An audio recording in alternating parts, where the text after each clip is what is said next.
Welcome. In front of me is an ID2ME ID1 phone, and I'll show you how to bypass the Google verification on this device. So as you can see, this one will be or is locked, and I'll actually proceed through it to show you. You will also need to connect to the internet, so keep that in mind to have some kind of network around you that you can connect to, but you can see this one requires a verification. So to unlock it, we're gonna go actually where we were, and we're gonna tap on the input.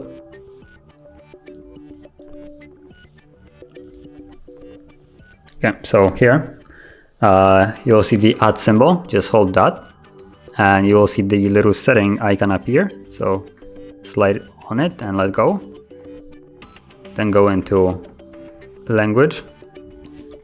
From here we will tap the square to show tasks, and now you can see that little Google search bar on the top, so tap on this, type settings,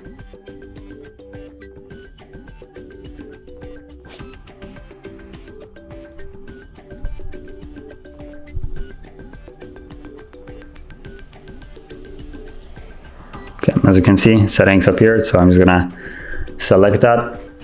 Now we're gonna go all the way down into about phone. From here, tap on build number, which I think is also on the bottom of the screen. So, yep, tap on build number 7 times till you see the developer options. As you can see, you are now a developer.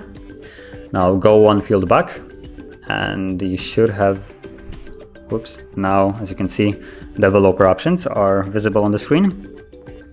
So tap on that, and then check the OEM unlock. So let's check that on, enable, then go again one time back. And now we're gonna go into backup and reset. We're gonna do a factory data reset. So tap on it.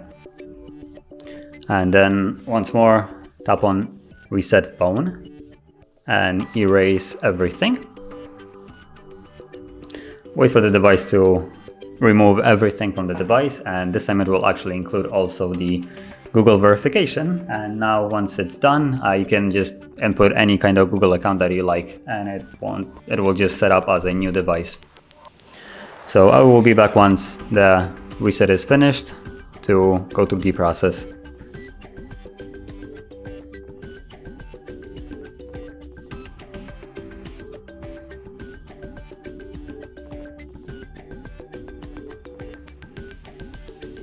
Okay, as you can see, the hard reset has finished, so I'm just gonna proceed on like you would normally do, and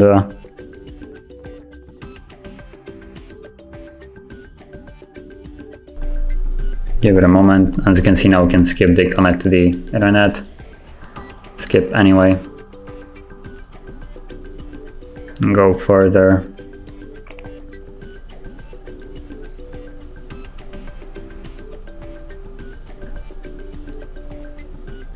Agree to the terms of service, and now we're in a normal home screen without any Google account or anything. It works fine, everything is accessible. You can put in your new Google account if you like, and everything will work. So if you found this video helpful, don't forget to hit like, subscribe, and thank you for watching.